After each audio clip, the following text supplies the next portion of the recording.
Hello everyone. Uttar Pradesh police SI की जो vacancy waiting vacancy थी, मतलब तकरीबन जो 9000 से ज़्यादा की वैकेंसी उसको अब उसकी विज्ञप्ति प्रकाशित हो चुकी है। और उसी में हम लोग कि कौन कौन से लोग उसमें अप्लाई कर सकते हैं और कौन नहीं अप्लाई कर सकते हैं।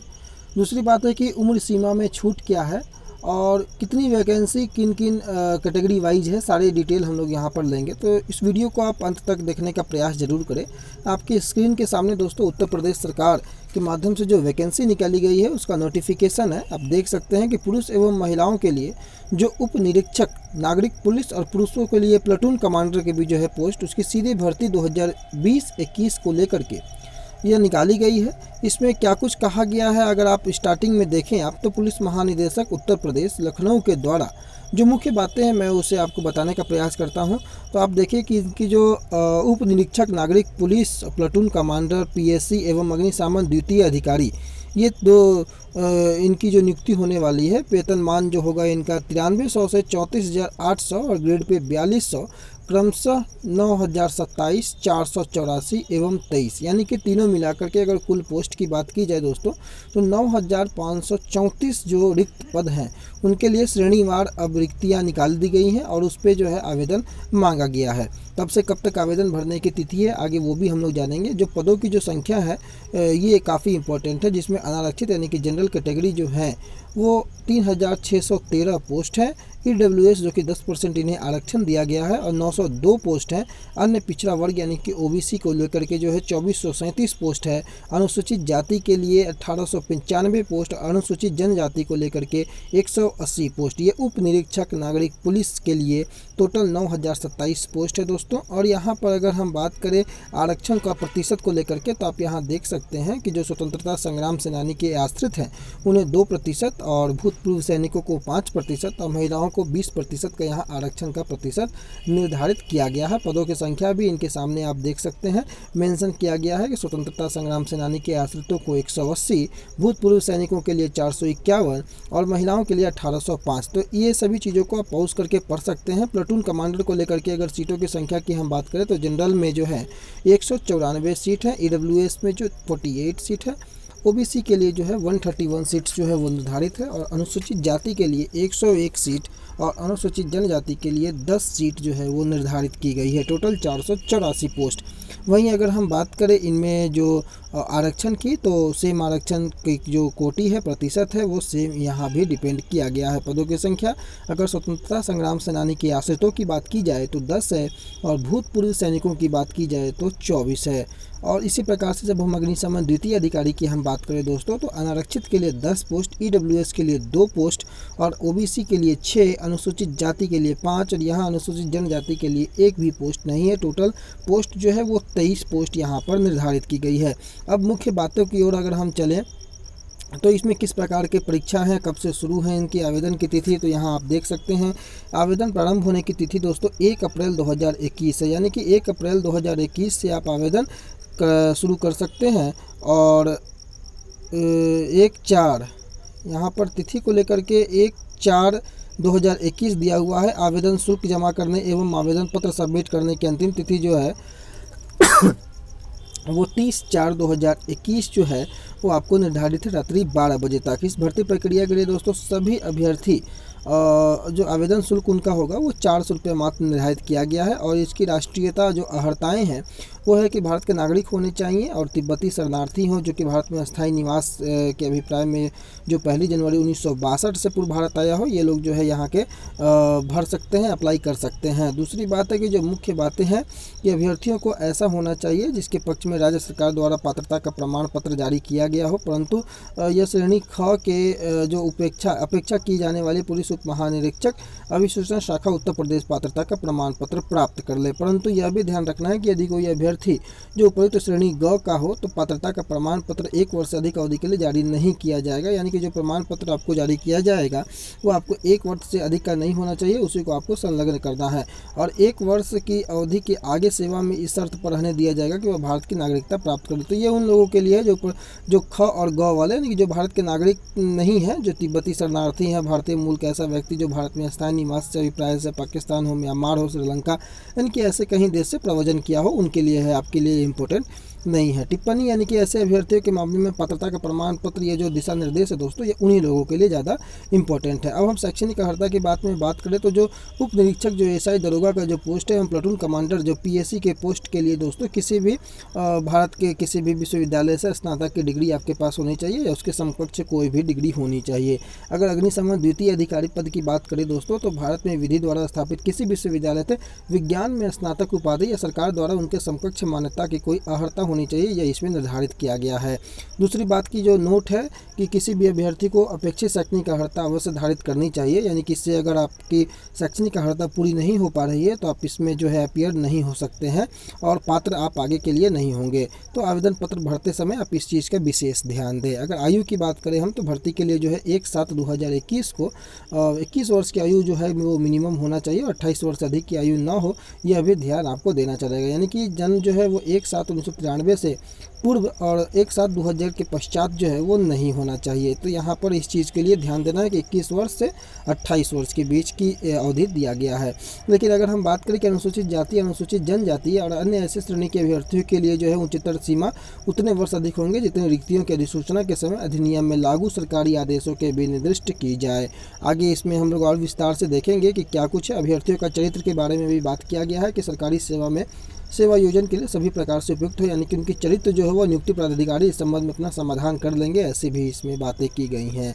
यानी कि वैवाहिक परिस्थिति के बारे में अगर हम बात करें तो सेवा में किसी पद पर नियुक्ति के लिए ऐसे पुरुष या महिला अभ्यर्थी पात्र नहीं होगा जिसका एक से अधिक पत्नी या पति जीवित है, और ऐसी महिला अभ्यर्थी पात्र नहीं होंगी जो ऐसे पुरुष से विवाह किया हो जो पहले से एक पत्नी जीवित हो। यानी कि वैवाहिक स्थिति के बारे में भी कुछ बातें हैं जिसको ध्यान देना आवश्यक है, परंतु सरकार जो है किसी व्यक्ति के इस नियम के प्रवर्तन में छूट दे सकती है यदि उनका समाधान हो गया हो, यानी कि उनके बीच की जो लिटिगेशन है अगर वो दूर हो गया है, तो उनके बीच का विवाद का निपटारा हो चुका है, तो वैसी स्थिति में आप नियुक्ति के लिए या आवेदन देने के लिए पात्र होंगे। शारीरिक स्वस्थता की बात की जाए तो आप इसको पॉज करके पढ़ सकते हैं। मेन जो पॉइंट्स है दोस्तों, भर्ती की प्रक्रिया आप देखें कि ऑनलाइन एग्जामिनेशन सबसे पहले आपको है, जिसमें कि मुख्य रूप से आपको 4 विषय होंगे: सामान्य हिंदी, मूल विधि, संविधान, सामान्य ज्ञान, संख्यात्मक और मानसिक योग्यता की परीक्षा और मानसिक अभिरुचि परीक्षा और तार्किक परीक्षा, जो कि चारों 100 अंकों के होंगे। टोटल अंक जो होंगे वो 400 होंगे आपके। और ऑनलाइन की परीक्षा 2 घंटे यानी कि 120 मिनट की होगी। और अभ्यर्थी की कुल संख्या के अनुसार ऑनलाइन लिखित परीक्षा एक ही तिथि को एक से अधिक पालियों में अथवा एक से अधिक तिथियों में विभिन्न पालियों में भी आयोजित कराई जाएगी। प्रत्येक पालियों के प्रश्न पत्र अलग होंगे और ऑनलाइन लिखित परीक्षा एक से अधिक तिथियों एक से अधिक पालियों में आयोजित किए जाने के कारण जो इनके प्राप्तांकों का जो है प्रसामान्यीकरण यानी कि नॉर्मलाइजेशन में जो है वो की नॉर्मलाइजेशन किया जाएगा। और इसमें जो है वो इक्वी परसेंटाइल मेथड का लागू किया जाना, ये बहुत इंपॉर्टेंट बात है कि इक्वी परसेंटाइल मेथड को लागू किया जाएगा।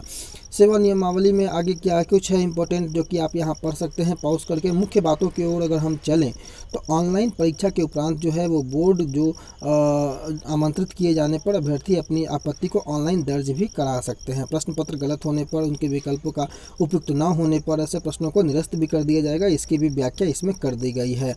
और कोई भी ऐसी प्रकार अगर किसी प्रकार की अनियमितता होती है तो उच्च न्यायालय इलाहाबाद में रीट याचिका पवन कुमार अग्रहरि बनाम उत्तर प्रदेश लोक सेवा आयोग में स्वीकृत व्यवस्था के अनुसार किया जाएगा।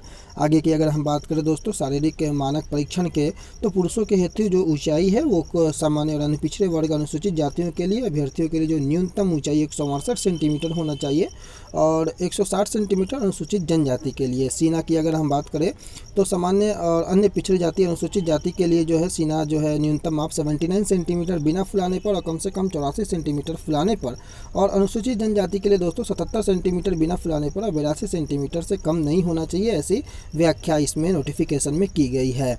और न्यूनतम 5 सेंटीमीटर सीने का फुलाव अनिवार्य है, इसमें आपको ध्यान रखना है। महिलाओं की अगर हम बात करें तो 152 जो है वो जनरल और ओबीसी और अन्य अनुसूचित जाति के महिलाओं के लिए जो है तय किया गया। अनुसूचित जनजाति की महिलाओं के लिए दोस्तों न्यूनतम ऊंचाई जो है वो 147 सेंटीमीटर ये तय किया गया है। वजन महिला अभ्यर्थियों के लिए न्यूनतम 40 किलोग्राम होना चाहिए। अगर हम शारीरिक दक्षता परीक्षा की बात करें तो पुरुष अभ्यर्थियों के लिए जो है 4.8 किलोमीटर की दौड़ 28 मिनट में, महिला अभ्यर्थियों के लिए जो है 2.4 किलोमीटर की दौड़ 16 मिनट में पूरी करनी आवश्यक होंगी।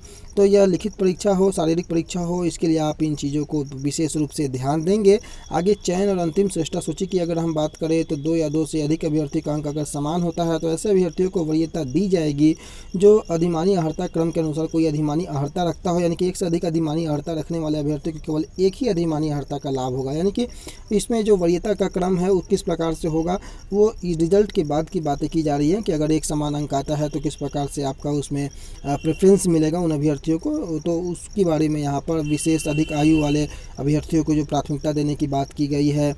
और उपलिखित परीक्षा के बावजूद भी एक से अधिक अभ्यर्थी अगर समान हो तो ऐसे अभ्यर्थियों की वरीयता हाई स्कूल प्रमाण पत्र में उल्लिखित नाम के जो अल्फ़ाबेटिकल ऑर्डर है उसके अनुसार पर भी यहाँ पर वरीयता देने की बातें की गई है। अब आगे हम बात करें दोस्तों, अगर अनुसूचित जाति के लिए तो अधिकतम उम्र सीमा में 5 वर्ष की छूट दी गई है। अनुसूचित जनजाति को 5 वर्षों की, अन्य पिछड़ा वर्ग को 5 वर्षों की, आर्थिक रूप से कमजोर जो वर्ग है उनके लिए किसी प्रकार की ऐसी बातें नहीं की गई है। प्रमाण पत्र जो आप देख सकते हैं कि जाति प्रमाण पत्र प्रारूप 2 जो है वो यहाँ लगना है अनुसूचित जाति अनुसूचित जनजाति के लिए, और पिछड़ा वर्ग के लिए जाति प्रमाण पत्र प्रारूप 1, और आर्थिक रूप से कमजोर वर्ग के लिए स्वयं घोषणा पत्र प्रारूप 5 और आय एवं परिसंपत्ति प्रमाण पत्र प्रारूप 6 ये आपको देना अनिवार्य होगा। और प्रमाण पत्र देने वाले जो प्राधिकारी है उनको भी आपको यहाँ ध्यान रखना होगा कि किनसे आपको इस चीज़ की प्रमाण पत्र बनवानी है। तो ऐसे कई प्रकार की बातें दोस्तों जिस प्रकार से ये नोटिफिकेशन निकला है जो कि बहुत काफ़ी इंपॉर्टेंट, कई लोगों के लिए अवेटेड वैकेंसी 9000 से ज़्यादा की वैकेंसी, तो कई मायने में यह जो है वो महत्वपूर्ण है। अन्य बातों को लेकर के आप यहाँ पर पॉज करके देख सकते हैं, पॉज करके पढ़ सकते हैं। जो मुख्य बातें थी वो मैंने आपको यहाँ पर बताने का आप जो है वो प्रयास किया। 11 नंबर पॉइंट में आप देखेंगे कि ऐसे पुरुष अभ्यर्थी जो उत्तर प्रदेश का मूल निवास प्रमाण पत्र प्रस्तुत करने में असफल रहते हैं उन्हें अनारक्षित श्रेणी का अभ्यर्थी मानते हुए विचार किया जाएगा। यानी कि ऐसा कोई ज़रूरी नहीं है कि आप निवास प्रमाण पत्र है तो ही आप वहाँ पर फॉर्म अप्लाई कर सकते हैं, अगर नहीं भी है तो आपको अनारक्षित श्रेणी में जो है ये आपको अप्लाई करना पड़ेगा और उसी के हिसाब से कट ऑफ को आपको आगे की भर्ती प्रक्रिया में जो है वो तय मानक को पूरा करना पड़ेगा। अभ्यर्थियों के लिए कई प्रकार के अन्य महत्वपूर्ण जो बातें हैं यहाँ पर आप पॉज करके इसको पढ़ सकते हैं, अदरवाइज वीडियो बहुत लंबा हो जाएगा। जो मुख्य बातें थी मैंने उसे बताने का प्रयास किया। आगे इससे रिलेटेड कोई भी अगर बातें होती हैं, आपको आवेदन की प्रक्रिया भी यहाँ पर देख सकते हैं। ऑनलाइन आवेदन करना है, कई प्रकार की बातें हैं जिसमें किस प्रकार से uppb.gov.in पर अगर आप जाएंगे उसके जाने के बाद कैंडिडेट रजिस्ट्रेशन आपको करना पड़ेगा। उसके बाद जिस प्रकार के दिशा निर्देश होंगे उसके आधार पर आपको फीस जो है वो पेमेंट करने के बाद आपको ये फॉर्म जो है वो पूरा सबमिट करना पड़ेगा। फ़ोटो के दृष्टिकोण से आप देख सकते हैं कि फ़ोटो जो है वो 6 महीने के भीतर का होना चाहिए। ऐसी कई प्रकार की बातें इसमें की गई हैं, आप पॉज करके इसे देख सकते हैं। एक बार अगर आवेदन सबमिट कर दिया जाएगा तो कोई संशोधन नहीं होगा, इसलिए बहुत ध्यान से इस आवेदन को आप भरें ताकि कल को किसी प्रकार की जो है वो समस्या का सामना आपको ना करना पड़े। अंतिम में जो है किसी प्रकार की अभ्यर्थी की पात्रता हो, आवेदन पत्रों को स्वीकार अस्वीकार करने की बातें हों, मिथ्या जानकारी हो, ऐसी किसी प्रकार की बातों में जो अंतिम निर्णय होगा दोस्तों वो बोर्ड का होगा। तो ऐसी कई प्रकार की बातें इसमें जानने को मिली। आगे कोई भी अपडेट अगर जो इसके रिलेटेड आता है तो आपको बताने का या आपके पास पहुंचाने का सबसे पहले प्रयास होगा। इसमें क्या कुछ आपको सिलेबस है उस सिलेबस को भी आप देख सकते हैं। आगे देखना होगा कि क्या UPSI की जो ये वैकेंसी है ये इसकी परीक्षा कब तक होती है। कोई भी अपडेट आएगा अब तक हम अपडेट करने का प्रयास करेंगे। फिलहाल के लिए इतना ही दोस्तों। एक लाइक एक शेयर अपने दोस्तों तक जरूर करें। इस वीडियो को अंत तक बने रहने के लिए आपका बहुत बहुत धन्यवाद।